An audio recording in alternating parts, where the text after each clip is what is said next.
Welcome to the Stash Box. This is a Colorado podcast. Usually me and another bud tender.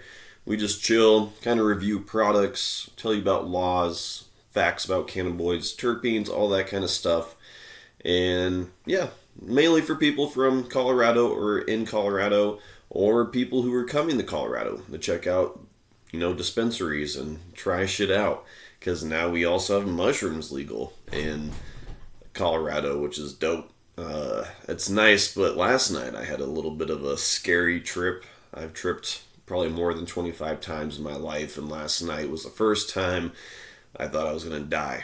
But I think it's because these shrooms have aged quite a bit, and I think it's like wine. The longer you let them cure and like just chill, the more potent they become. They were very, very strong, and all I took was maybe 6 to 10 stems and a couple of caps. I know that doesn't sound like a lot, or it sounds like a lot to maybe some people, but it wasn't as much as I've taken before. I've taken half ounces of shrooms before, 20 some stems and over 15 caps sometimes, and still, this time was way more hardcore than any other time. But I also haven't had shrooms that just sit around that long.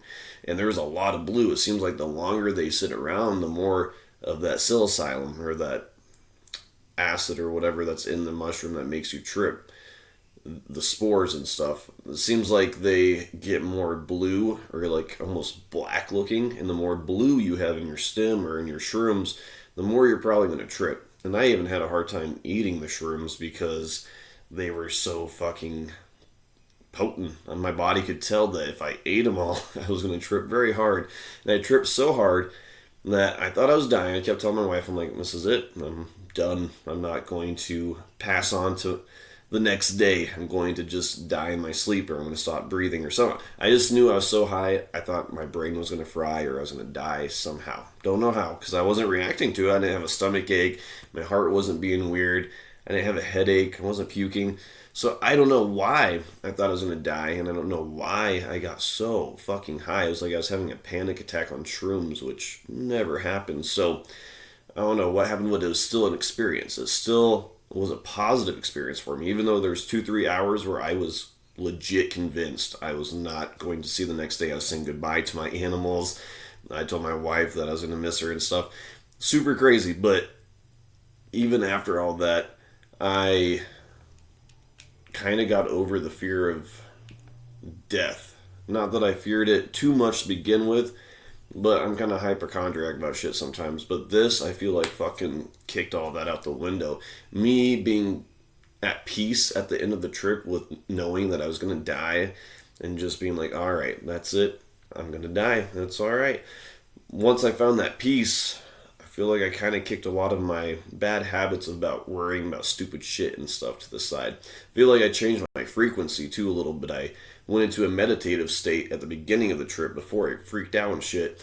I was actually having a good trip where I was so relaxed while tripping, I put on a sleeping mask and I went into a deep meditation and I wanted to commune with something. I know that's crazy, but I wanted to reach something like extraterrestrial, extra dimensional, gods, angels, whatever, my spirit guide. I just wanted to connect and commune with something telepathically and see if I could connect the different realm of reality. And I kind of did. Some freaky shit happened. I saw like a feathered serpent kind of being, and to me it reminded me of what Viracocha or Quetzalcoatl down in the South America region, those gods would maybe look like.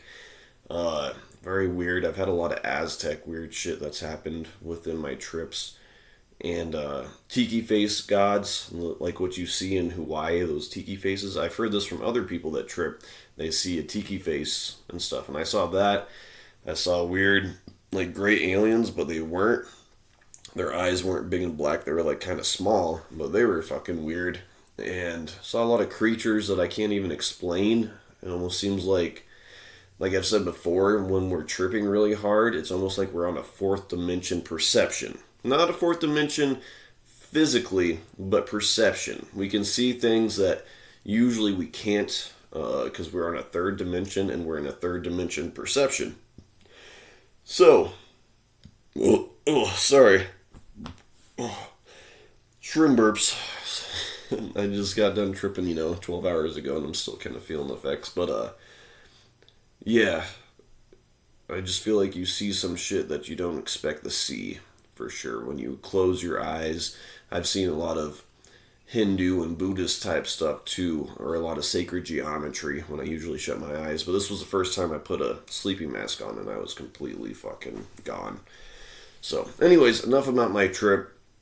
I do want to get into some weed facts, just some fun stuff that we haven't talked about before. Like last night before my trip, me and my wife tried something that I haven't done in a long time since I was like almost a teenager, where I put carbonated water in the bong and or water pipe, whatever you can say in your state legally, and it enhances the high almost. I don't know what it does, I forget what it does, but it does something to the smoke, the carbonation, and you just get extra ripped. And I don't know if that's what set off my trip last night too, because I was smoking sativa, so maybe a strong sativa could have, sparked a panic attack or something like that, which I've only had one before in like real life, so having one while tripping is fucking freaky. Like you legit think you're gonna die. I kept almost falling over and fainting and sweating a shit ton. So anyways, so carbonation in the bong is just tasty too, man. Like it just gives it a different effect. So try that out if you're 21 and older and live in a legal state. For you Colorado people, I know we can legally have up to 6 plants per household, or 12 plants if you have someone living with you, like my wife. She can also have 6 plants. Um, I found a little trick these last couple of years of growing.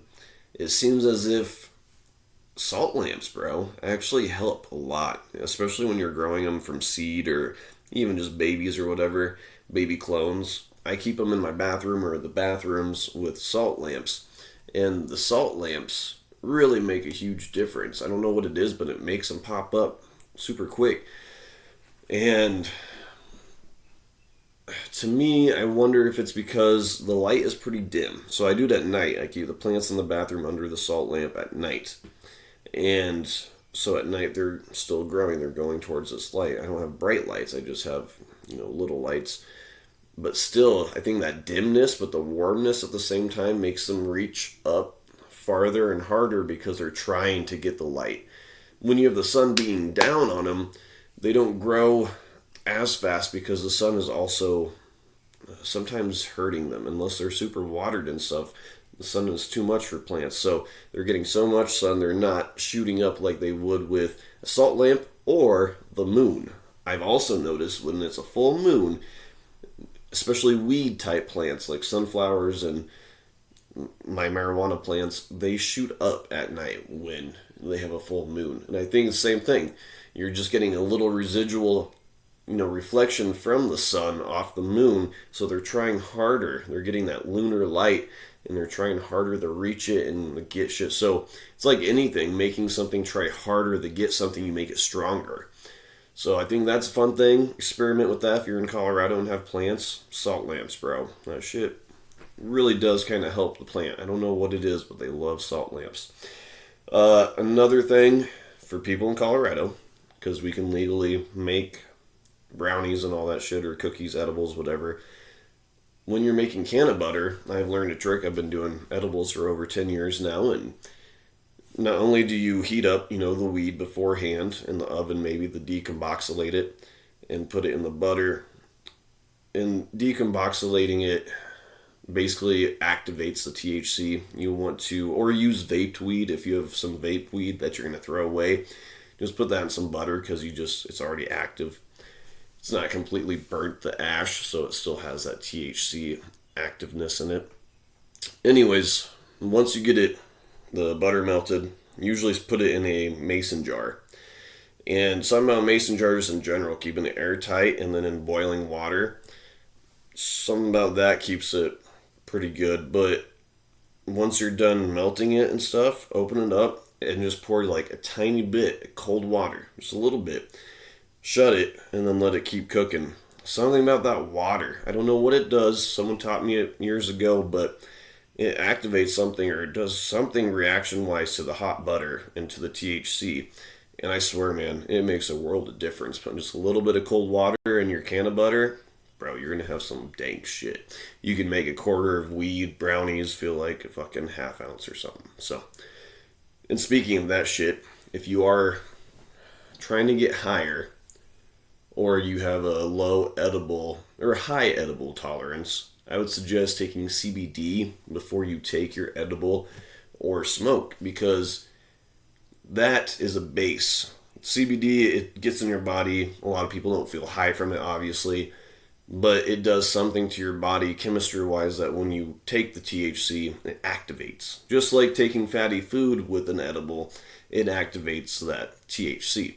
So CBD wise, I've been actually taking, a 50 milligram CBD gummy or whatever in the morning, and then trying not to smoke until later. I'll even take 100 milligrams of CBD, and then when I finally smoke, one hit, bro, I'm just, body feels amazing. You just feel that great high, super stony.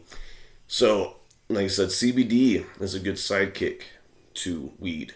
It is the Robin to the weed's Batman. But yeah, man. So I just want to tell some fun facts, and yeah, stay safe out there if you are participating in these kind of things, and stay safe when you're in Colorado. I think the rule still is primarily to only have an ounce on you. You can usually only buy an ounce at dispensaries, so keep that in mind. And thanks for listening. Check out our other podcast, Into the Looking Glass, where we discuss crazy UFO theories and stuff, especially with all this crazy UFO stuff going on right now. We'll keep you updated. So, thank you guys.